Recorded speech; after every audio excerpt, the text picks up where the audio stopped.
राजस्थान के एक छोटे से गांव भीमपुर में, जहां मिट्टी भी कहानियां सुनाती थी, वहां एक हवेली थी, ठाकुर हवेली, जो पिछले 40 वर्षों से वीरान पड़ी थी। लोगों का कहना था कि उस हवेली में एक आत्मा बसती है, एक लड़की की, जो शापित है। उसका नाम था चंदा। गांव वालों का मानना था कि जो भी उस हवेली में रात बिताता है, वह या तो पागल हो जाता है या फिर अगली सुबह उसकी लाश मिलती है। हाथों में हरी चूड़ियां पहन के चंदा गांव के पुरोहित की बेटी थी। रूपवती, शांत और अत्यंत संस्कारी। उसे अपने पड़ोसी ठाकुर के बेटे विराज से प्रेम हो गया था, लेकिन ठाकुर परिवार को यह रिश्ता मंजूर नहीं था। विराज ने अपने पिता के खिलाफ जाकर चंदा से गुप्त विवाह किया, लेकिन जिस दिन यह बात ठाकुर को पता चली, मोल बढ़ी। उन्होंने क्रोध में आकर चंदा पर काला जादू करवा दिया और उसे अपशगुनी और मनहूस कहकर गांव से बाहर उसी हवेली में बंद करवा दिया।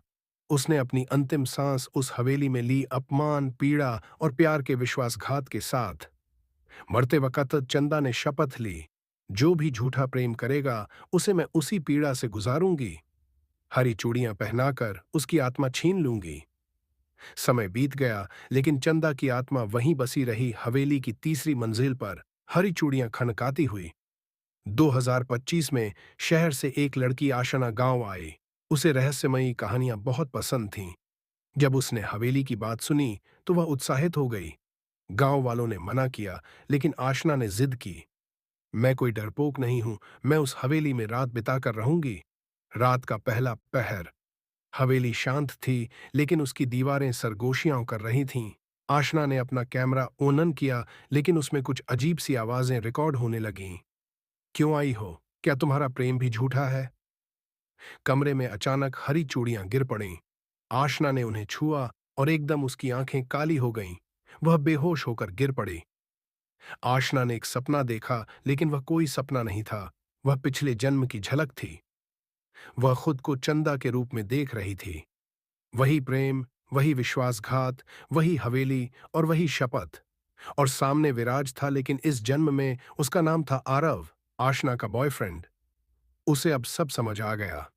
चंदा की आत्मा ने पुनर्जन्म लिया था आशना के रूप में, और विराज की आत्मा आरव बनकर लौटी थी।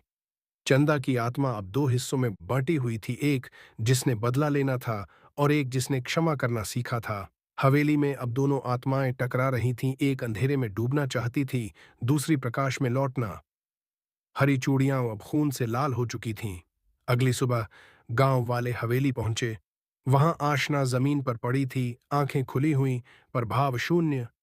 उसके पास एक शव पड़ा था, आरव का, और उसकी कलाई में वही हरी चूड़ी।